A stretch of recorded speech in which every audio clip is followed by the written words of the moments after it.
Naalala niyo pa ba ang Project Buhawi ng Department of Science and Technology at ng Department of National Defense, ang remote-controlled weapon station na gawang Pinoy? Sa tagal ng panahon na wala tayong balita tungkol sa project na ito, na ang pinakahuling balita noon ay gagawin na ang proseso para sa kanyang mass production, ngunit dumaan na ang mahabang panahon ay wala na tayong nabalitaan tungkol dito. Ayon sa impormasyon na ating nakalap, masasabi nating merong good news at bad news tungkol sa project na ito. Unahin muna natin ang bad news. Ang bad news ay wala pa umanong mangyayaring mass production hanggang ngayon, at wala pang indikasyon na magkakaroon sa nalalapit na panahon. Sa isang conference noong Mayo 2022, pinahayag ni Department of Science and Technology Secretary Fortunato de la Peña, na ang susunod na hakbang nila pagkatapos ng matagumpay na pagdevelop, pagbuo at pagtest ng prototype ng proyektong ito, ay magfo-focus na sila sa mga procedure para sa pag-commercialize ng Buhawi, o ang Building a Universal Mount for Heavy Barrel Automated Weapon Integration. Ayon sa secretary noon, ang Department of National Defense ang siyang pinakaunang maging customer ng proyektong ito, sa oras na papasok na ito sa commercialization.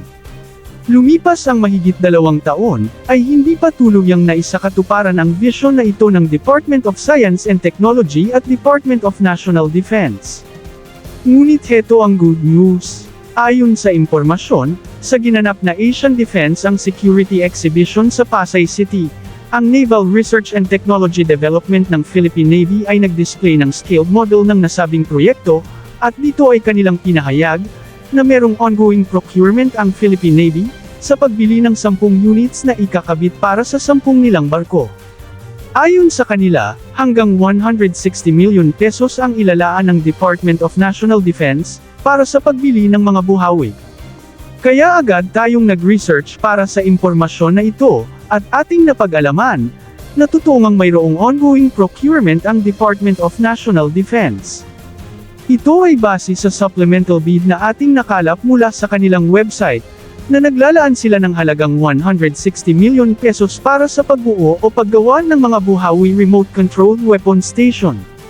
Bagamat hindi natin nahanap kung ilang piraso ito at kung totoo na 10 units nga ang nasa requirements, ngunit base sa 160 million pesos na budget,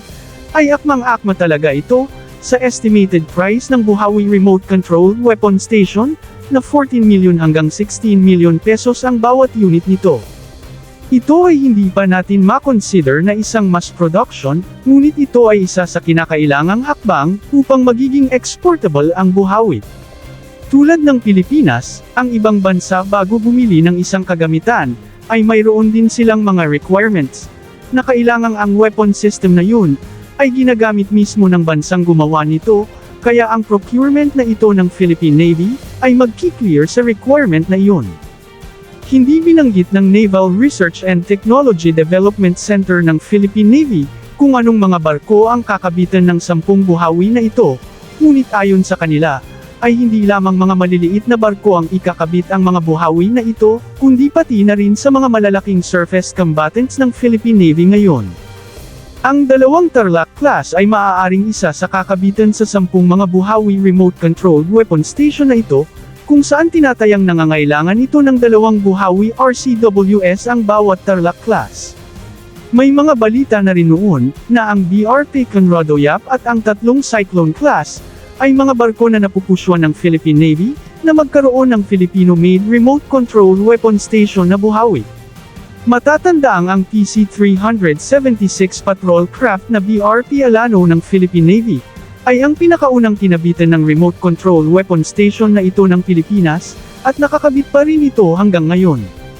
Bagamat hindi ito masyadong good news, dahil ine-expect sana natin na after 2 years ay mangyari na ang mass production ng remote-controlled weapon station na ito ng ating bansa, ngunit sa anumang kadahilanan kung bakit may kabagalan ang pag-implement nito, ay natutuwa pa rin tayo dahil sa wakas, ay may makikita na tayong resulta sa research and development project na ito ng Pilipinas, at umaasa tayong ang 10 units na ito, ay ang siyang pasimula.